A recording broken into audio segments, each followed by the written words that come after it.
Hello and welcome, everyone, to Quintessential Experiences. My name is Anjali Arnold, and many people around the world know me as the creative force behind Quintessence Studio and the founder of Sultry Akashic Healing. I have with me today my close friends, Marion Goodfellow and Mark L. Cowden, who are based out of the UK. And for our first episode today, I was thinking that the right thing to do would be to give you all a chance to get to know us. So I'm hoping that you will enjoy the time that we spend together as we embark on this new show called Quintessential Experiences, where you get your chance to share any of the mystical, unexplained experiences that you have had in your life and would like a little more information or just want to share your story. So welcome. Hello, everybody, and welcome to the show. This is not about our experiences. This is about you joining with us to share yours. I've been a spiritual medium for most of my life, but I didn't embark upon it until I was well into my 30s. I have been aware of spirit since I was 3 years old. And some of the journeys and the spiritual experiences I've had in my life have been unexplainable. It's brought me to meet people like Anjali and Mark and thousands of other people on my pathway. My whole reason for doing this and for being spiritually aware as I am is to prove to people beyond a reasonable measure, that spirit survived the death experience. And it's your experiences about real life and real spiritual experiences that we want you to share on our show. You're going to make the difference. It's not about us. It's about all of us and what we can contribute to this great realm of spirituality. I'd like to pass you over to Mark now, and he'll tell you from his point of view. My name is Mark L. Cowden. I'm originally from the United States in the Cherokee Nation. And in the 1990s, I made a trip to Ireland, which sent me on a pathway to all sorts of mysterious adventures, and ended up on a television show for the BBC. And that's where I met Marion. Me and Marion, we hit it off, and we've had a long, fruitful friendship and been on many adventures together. And just recently, after this wonderful last year we've had of closed ports and lockdowns and hand sanitizer and mask wearing and fearful of shaking hands and hugs, Marion met Anjali, and she said to me on a video call or something like that, I met this woman, and she's like an Akashic healer. And she says, I don't know, I feel great. And I said, well, I'll have a little bit of that, please. And I got in touch with Anjali, and even still, occasionally I'll speak to Marion, and then they'll be like, it's not like us to hook up with somebody that doesn't have a whole lot of stuff wrong with them. And it's like, what's the catch with this woman? And still, it's one of these people that you've known for a couple of months, but feels like there's never been a time that you haven't known her. I've met, it feels like a lifelong friend. And it's the same thing that I got with Marion when I first met Marion. Never imagined the time that Marion wasn't there. And you only meet a few people like that in your lifetime. And you look for them, you think you know them, and then it never turns out that way. So whenever it clicks and you've got those people, you really know that it clicks.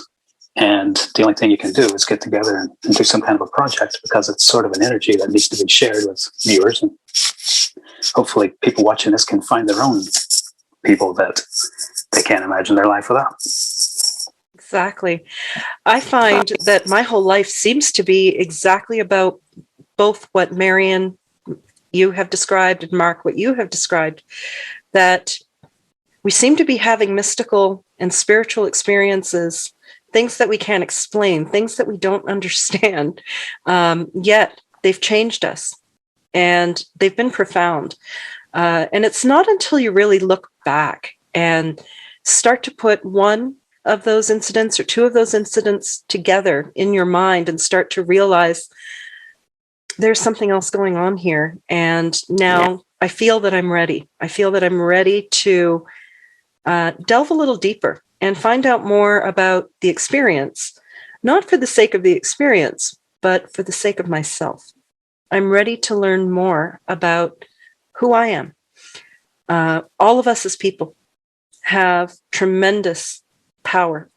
I believe wholeheartedly that the spirit does live on after we die.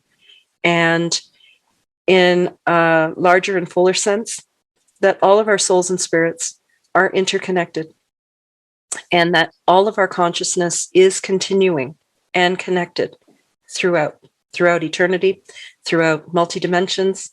Something profound has happened here in the three of us finding each other and realizing that I don't know that we can go forward now in life without each other. We wanted to embark on this shared experience together, only seemed to have meaning if we were going to be able to help other people express themselves and have a safe place and a chance and an opportunity to work with a woman who can see and communicate with spirit as clearly as we're communicating with each other right now, and with a man who has traveled the world unafraid and has had myriad experiences that, to be fair, none of us can explain.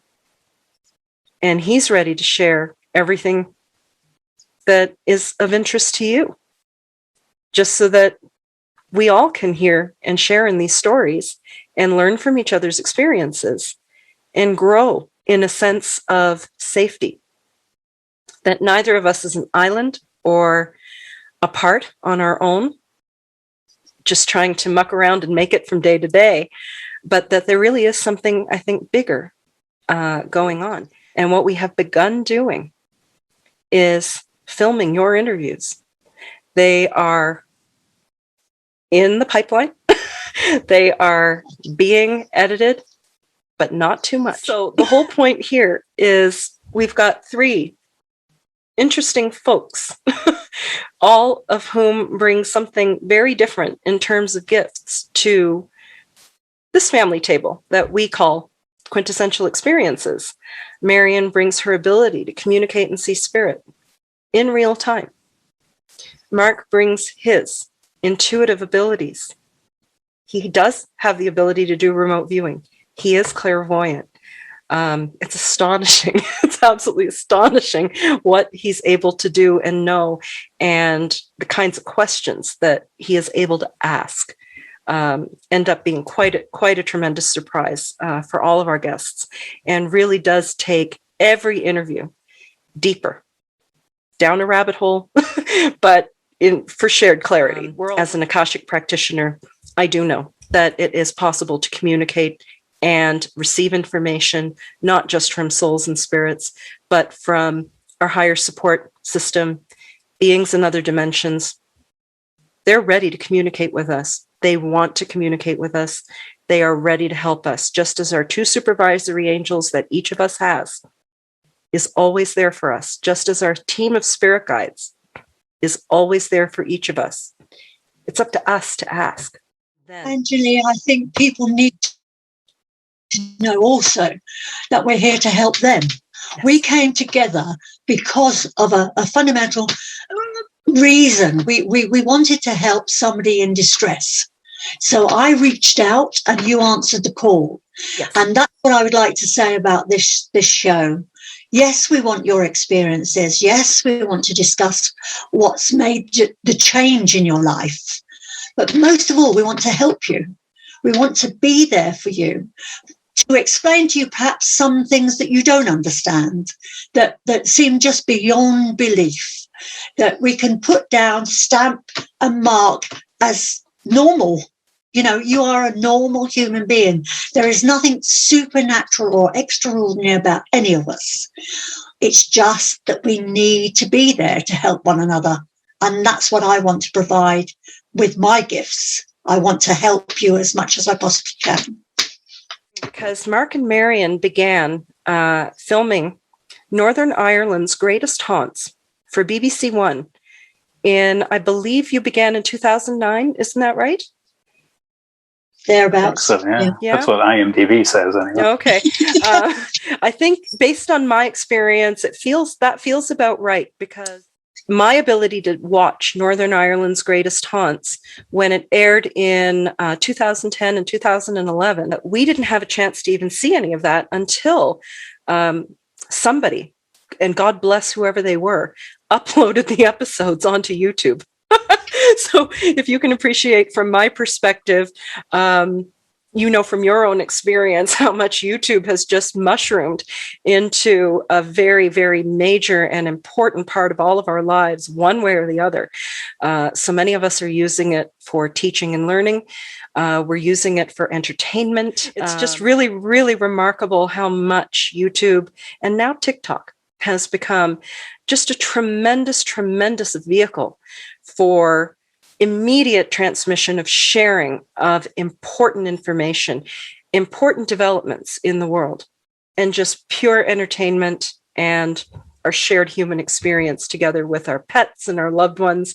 I just think it's absolutely fabulous. So this was where I began to delve deeper from my background in my work, which is an ancient Vedic lineage of a spiritual understanding of the oneness of all of the universe's consciousness. That is called Akasha. That is called the cosmic consciousness. And it's in my blood. I know that I've had previous experiences prior to this lifetime that ties me to the Indus Valley, the Harappa civilization, the Saraswati Basin, everything that is formative of the Vedic principles that the Sanskrit word Akasha refers to as the knowing of the all. Everything of what we experience and take action is recorded in the cosmos itself, in the universe itself. Akasha is the imprint of our consciousness and experience back into itself. Just as you would dip your finger into a still pond, those ripples from that action spread out. So just open to the idea that the Akashic field is the recipient of all of those ripples. And many of those ripples, if you know how to tie in, just as Marion can see spirit and Mark is able to remote view and have his intuition, I think it's all based in the same field of Akashic information. We live in an informed universe. So not only are we active beings here in the third dimension, there is active consciousness taking place in all of the dimensions. I had delved into YouTube because I wanted to see if there was really anyone else out there who was viewing Akashic work and Akashic healing in any way, shape, or form similar to how I was feeling called to doing my work. And without worrying about the Akashic specificity, I stumbled across Northern Ireland's Greatest Haunts. There was a whole little compendium that they had put together. Once I got into watching Northern Ireland's Greatest Haunts, having taken a look at many other famous programs that many of us have watched over the years from around the world that involve the paranormal, the metaphysical, history of locations, it was clear to me from episode 1 that I had found my people. And they never mentioned the word Akasha, not once. But yet, I saw Marion Goodfellow. I saw Mark Cowden. And I watched every episode repeatedly, in detail. And I knew they were my people. I reached out to Marion. I originally began looking for her, and I saw that she was a teacher and that she taught around the world. I had wondered what is going to be the best way for me to be able to reach out to this beautiful woman and let her know that I exist. Whether it would make a difference to her or not, I didn't know. But all I knew is that my reaching out to her was going to make a difference to me. I found her on Facebook. And so I just messaged her and I said, hey, hello. My name is Anjali. I'm based out of Colorado. I do Akashic healing work. I came to know you via this particular program, and I know you've done so much more beyond and besides, but I just wanted to let you know that even without you ever meeting me, I consider you a mentor. And I just wanted to say hello. Deep in my heart, I felt the same way about Mark as well, but I had no idea how to reach him. So it wasn't until Marion and I got in touch that she facilitated the chance for me to be starstruck and get to meet Mark. So that's if you figure out how to reach me, let me know how you did it. I have the answer. So in short, that's my story. I sort of came into this knowing that these two good folks already had what felt like more than a lifelong relationship. I didn't know what was going to happen. I just wanted to meet my people. So that's really how that was from my side. And now you've got us. You won't be able to get rid of us. Right? I'm so honored. I am so honored. Let's talk and share with our friends and viewers some of the kinds of things that they can expect on these future episodes. Marion, would you like to begin and share with everyone what's caught your interest in our project so far and the people we've interviewed, and without giving too much away and not too many spoilers? Sure. This is a completely new thing to me. I'm one of those internet terrified. So they've had to coax me along, and with my husband's help, he fixes the computer and on I go. All I want to say to everyone is that I will help wherever I can. If you are coming on the program, if you're willing to be interviewed by us, we will be treated with the absolute respect that you deserve. And if there's anything that I can add to your experience, i.e. a spiritual connection, or even just an interpretation of what you're going through, then I will do that. I'll do that quite willingly. I can't tell you what that would be because I honestly don't know until I meet you. So come on down. We want to hear your story, and I want to try and help you link with it, understand it, and perhaps even bring forward somebody that gave you the experience in the first place. So just be aware that, you're as special as we are. That's what I want to say more than anything else. I'm no different to any one of you out there. We're all born with all the senses that we need to see us through life. Your experiences matter. You are matter that matters. So come on through and let's see if we can do something to help you in the way Anjali and Mark have helped me in my life. I want to be there for you. I want to help you. Well, for somebody that doesn't frequent large crowds and large gatherings, I very much love people, especially on a one-to-one basis. I like hearing people's stories because everybody's got one. And the one reason that most people don't share these stories is because they have this feeling of, well, nobody's going to believe that, or nobody has ever experienced this before. Well, try me.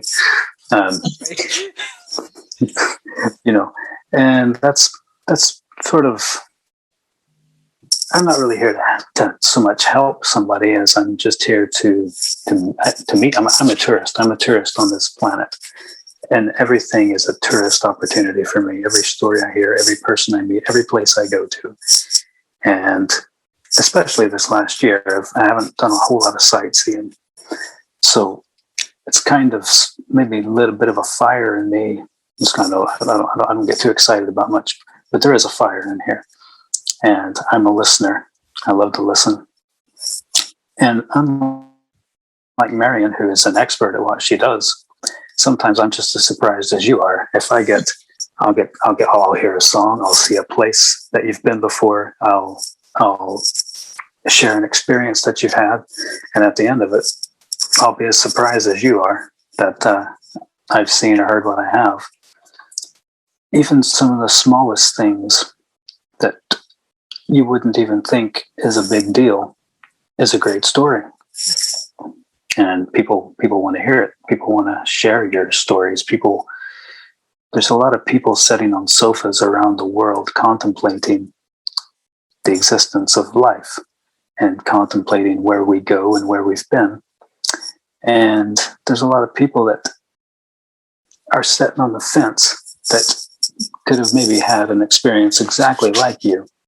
And by you telling your story, no matter how big or small you think it might be, you never know who you're reaching. And even I wrote a book some time ago, and I always had the view of, if I reach one person, if there's one person out there that is touched or changed by hearing my experiences, then that's mission accomplished. And that's why I'm here, and that's why I do everything that I do.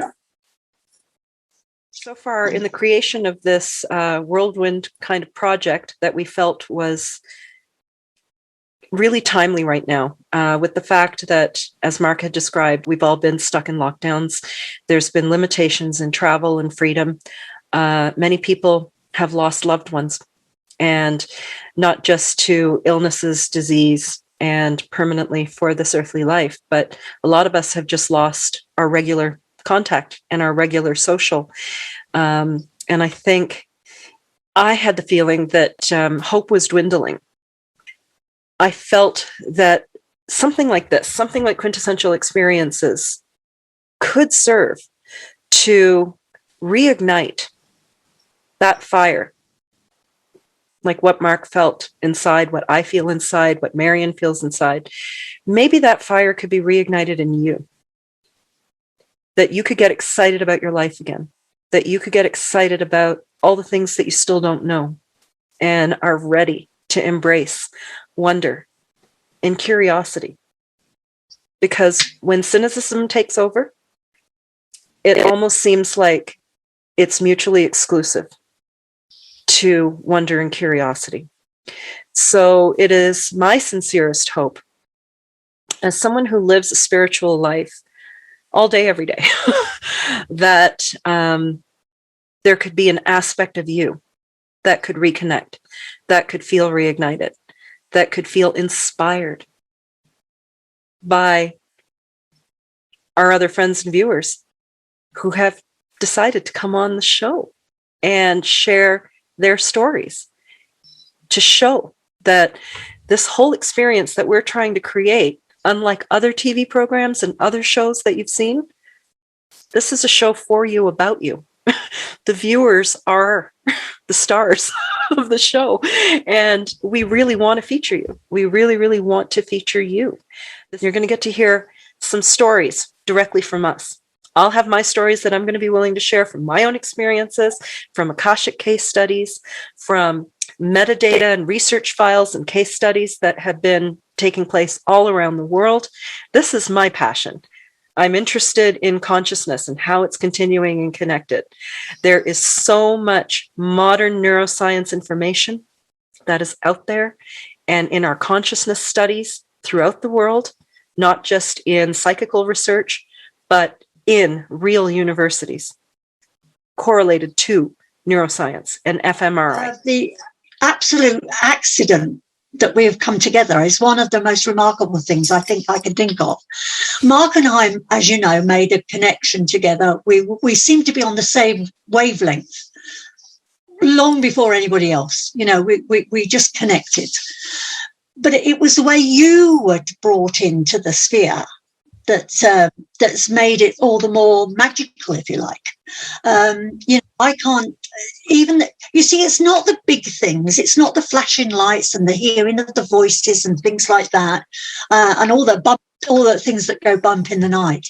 It is simply just the ordinary things about people coming together that are astounding. We've come together for a reason. We might not even know the reason we're doing the show. Perhaps that's the reason, perhaps not. Perhaps there's some bigger reason that we've all come together. Mm-hmm. Wherever I've gone, I felt there was a reason for me being there. There was a reason when I was 3 years old that I stood in the garden sharpening my mother's best knives on a stone, and my grandfather came through and told me to get indoors.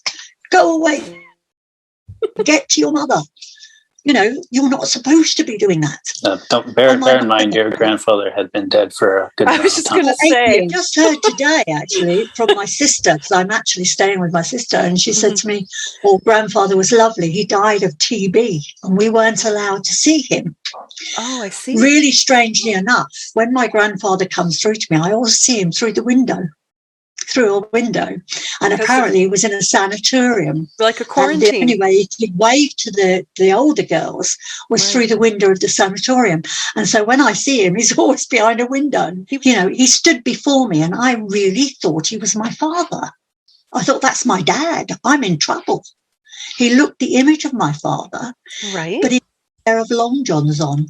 Pink long johns with buttons all the way down the side. Well, red, Marion. I think they've probably worn out the colour. And I thought, oh my God, trouble, my dad, you know. And when I went into my mother, I said, my father said, I didn't say my grandfather, I said, my father said, I've got to give these to you. Fully expecting a scolding, a big scolding. Mm-hmm. All she said was, look, that's not your dad. Your dad's at work. I said, it wasn't me. It was my daddy. It was my daddy. And she said, no, it wasn't your daddy. If you see him again, tell me. And it was only years later that she related the story time and time again. And she said, I knew it was Granddad. I knew it was Granddad that was with her. Now, Marion, you had also, it was mentioned on Northern Ireland Greatest Haunts on the theme opener. Marion Goodfellow is the seventh daughter of a seventh daughter. I'm the seventh daughter of a woman that is also a seventh daughter. So your mother has gifts and skills. And you had mentioned to me that Grandma Ginny, her mother, also seemed to have special skills. Well, my mother never had second sight. She never had the ability to see or feel. But I've often told people about how she used to tell you what the weather was going to be like for the next 6-7 weeks. And my grandmother was very good at poultices and herbs and things like that. But I am the only person I know that came through with the gift of clairvoyance. But as I said to you, I don't believe I'm special in any way, sense, shape or form. I really don't. I think that we're all born with all the facilities we need in order to get through our life, in order to do what we're meant to do. And I will take that with me to the grave. I've got only the same as you, only the same as Mark. Perhaps it just ticks different. It ticks different. I can definitely feel it ticks different because I can't see anything to save my life. Mark, let our friends and viewers know, what can they get excited about in these episodes coming up without giving too much away? Well, typically when somebody comes on and tells a story or shares an experience, if I haven't had a similar experience, I would know somebody who has, and I will just sort of be putting in my 2 cents worth as to see a lot of when people find that there's other people that have had the same experience, or there's things written about in books, or there's been shows made about some of these things where they don't sort of feel so isolated, and it kind of encourages them to come out with more, and for people who are watching to come out with more. Yeah. Well, Marion and myself were doing the first TV show. Marion wasn't involved in a lot of the research because she wasn't allowed to know anything beforehand. Fair. But we met all these different people, and there's so many people who just said, "Oh, paranormal! I've never had a paranormal experience in my life," but there was this one time. And then you come to find, they've had lots of paranormal experiences in their life, and most people have. I started off with the haunted locations just because that was the easiest and the first opportunity that I had. And I was, I had had some experiences in a location that I was living at in Northern Ireland.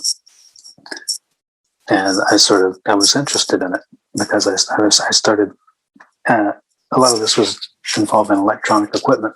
Yes, tell us about that. And computers. And, Mm-hmm. well, there was a couple of, even from the time I was a little kid, I've always felt there was more to life and death than meets the eye. And I've always been interested in stuff like that. And, when we were growing up kids, if there was a legend, we'd be out chasing it. If there was something spotted in this building, we'd be climbing through the windows trying to see what it was. Right. And so when I was in Northern Ireland, I was in an old mill for a couple of months and actually living in this old place. Oh, wow. And had a lot of experiences, doors slammed in my face.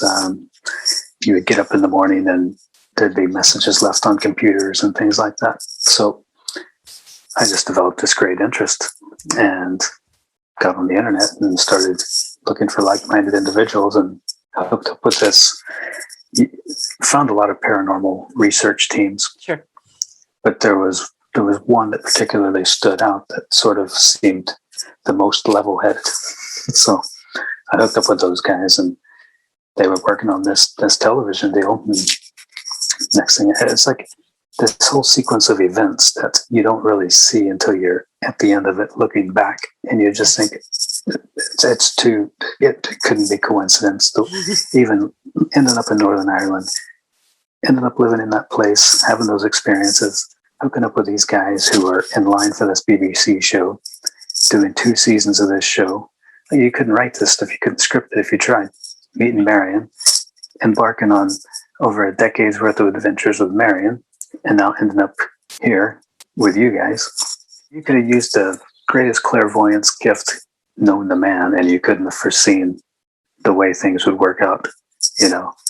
I'm great at picking things up with other people and using intuition with other people, but I couldn't use it with my own life to save my life. Right. I'm just glad there must be a higher force up there that's pushing the buttons and doing the paperwork, because there is. There is. I'm happy to set your heart and mind at ease.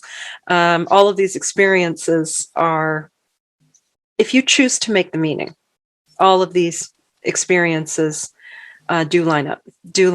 And again, I feel that Quintessential Experiences is about you, our friends and viewers, for you to have an opportunity to create meaning or find meaning in the way that means the most to you, because you're the one who's having the experience. It's not for anybody else to say what the meaning necessarily has to be or is. The 3 of us are here. You're getting a real-time reading. Mm-hmm. And that's what makes this show, again, uniquely different than anything else you've probably ever seen. Audio is processed and checked when we go into post-production, because things happen. Sounds come through. Mark is our expert. He has the expert ear. But I had my very first experience just the other day in pre-recording one of our episodes, where he had asked, can we all just hold up 30 seconds of silence, please? And through my monitor, I was hearing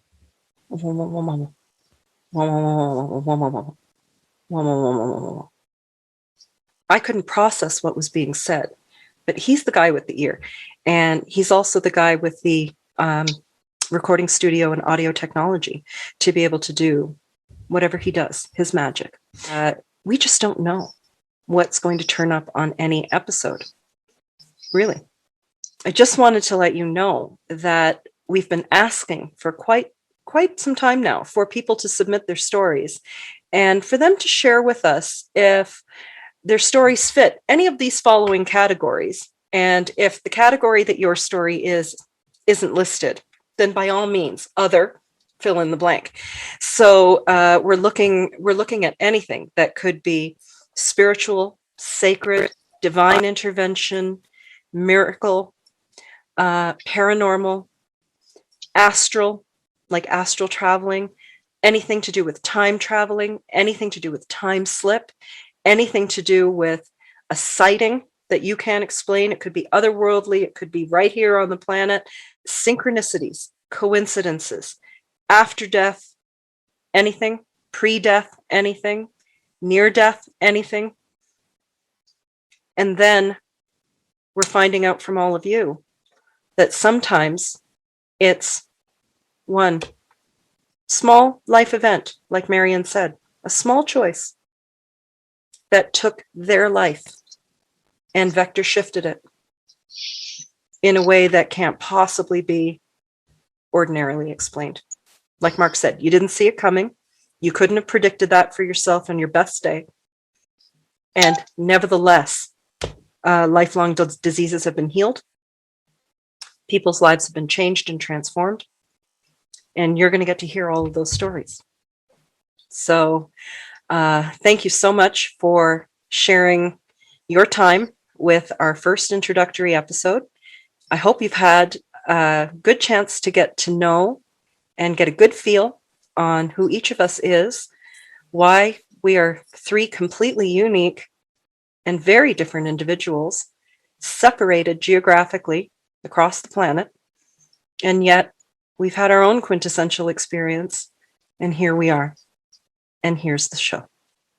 We'll look forward to seeing you on our next episode. Bye for now.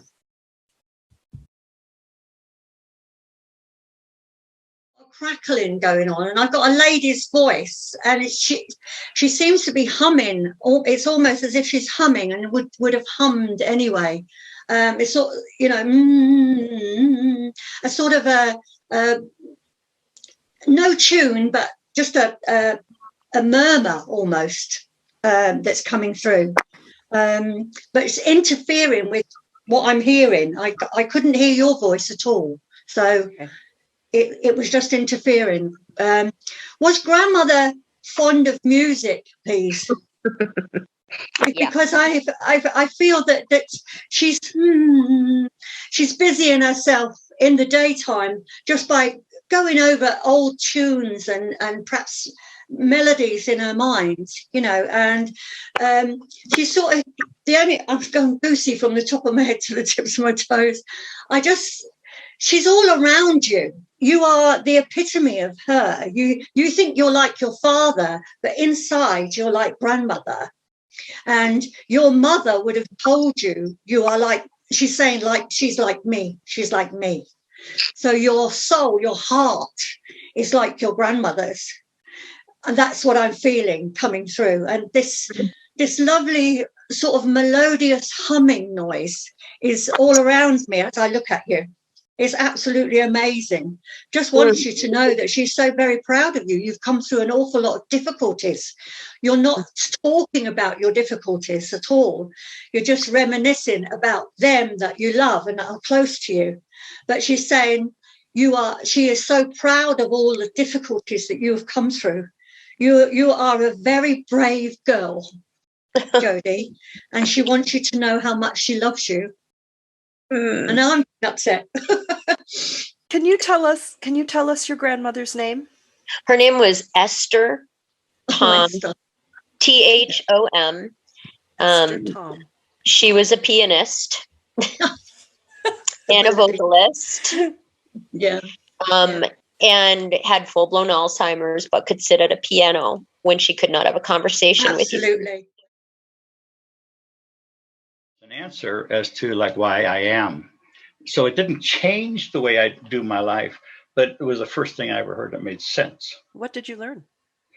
That I was in a past life a runner for the Aztecs, and I was a champion athlete and a messenger.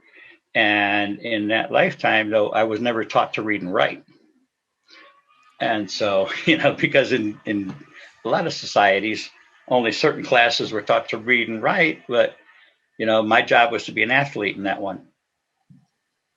So the message I got was that I was born into this life with a clear sign that it's not to be about athleticism, but about vision, expressing vision. Oh, yeah. So that was like the counterbalance to that other one. where I was a champion athlete and couldn't read and write. But here in this lifetime, no, I'm not a champion athlete, but I made my living as a writer, and it's still part of my living because I write newsletters to my clients all the time. So, Wow. my ability, in other words, was just, it was presented to me like that's why my life is going the way it is. And so it didn't change what I do because I'd already had the leg surgeries to take care of that. And I'd already had my education and my career as a writer. Mm-hmm. Some information that came through was in that lifetime, you had been sent to do reconnaissance or some kind of investigation to another tribal community. So it would be on land, Oh, for okay. them. And Okay. you were caught. You were caught on their land, spying, I guess. And so much for running away. They weren't going to let you go. And that actually was the end of that lifetime. So once you were caught, so you had been the runner up until that point, Mm-hmm. and then the running had to stop. Well, so it was almost like the ending of that one wrapped around and carried over into the starting of this one, the not running. The not running. Yeah, yeah. So that had its chance. That had its chance to have that turnaround. I'm interested to hear from you how other people feel about you in your journey through the cancer experience, and also through your paintings. What do you think they're getting from your paintings that you can't give them as a person with your lovely voice? Well, I do write poetry also. So I'll pair paintings and poetry. I don't write them to go with each other. Right. But so there is a form of word expression that is really feels vital to me right now, as well as painting. Well, it's interesting because I was painting for me initially. I didn't think I was ever going to show anybody anything, and at one point I posted something on Facebook and then just felt really vulnerable and just shut my computer and wouldn't open it for a few days, wouldn't go on to see. And there was really a lovely response. And it shocked me, actually. And I started to realize that with creative endeavors, because I think we all have creative endeavors, like what you're doing is incredibly creative right now. And we all have our way of expressing that. It's a way of expressing the divine and this dance of divine that we actually can do on earth, right? But I do think a lot of it seems to touch people. So that makes me happy. I do have a story. Actually, I'll tell you a story of a recent painting I did. I was painting mainly in oils. And I recently took a little class with a woman who's a fantastic artist. Oh, she paints, I think she just paints the divine. And she's an abstract artist. And I started using, because she uses acrylics, I was like, okay, I'll play with acrylics. And it took me a bit to kind of start to get the hang of them. But I had started a painting, and I kind of kept going on it, and it just wasn't working. It just kind of I kept thinking, oh, I'm making it worse. It got flat and this and that. And so I put it away for like a week and a half or so. I didn't work on it anymore. And I asked for the angels to finish it for me, basically. And the day I finished it,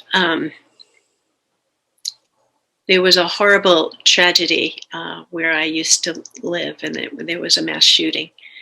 And I didn't know anybody had died, but I heard something like this was going on, but I didn't know anybody died, and I didn't want to listen to any more right then. And I knew I needed to go paint. And I went down, asked for divine guidance on the painting, and in 15 minutes finished it. And it represents something that I can't explain and is beyond me. And I posted it the next day as a tribute to the victims of this. And a friend of mine who's a Reiki master messaged me right away and said, wow, she said, last night I was doing Reiki for all of the people involved and for the entire city, for, all the shockwaves, for everything. And she said, what I saw was your painting when I was doing that. And so I was like, wow. And that's what moves me. I want to express something healing, something that's from the beyond. You're painting and Well, there's certainly no purer form of spirit communication than art. And you needn't look any further of proof of spirit than art. If you don't create art, you're affected by art. So one or the other. And it's something that separates us from every other being on this planet. You play Mozart to a goat, and it's not going to have the same effect as if you play Mozart to one of us, even though I'm 100% sure goats are spiritual beings, but that's what makes us different. And I think you're definitely doing some spirit communication with your painting and your poetry. Thank you. Thank you.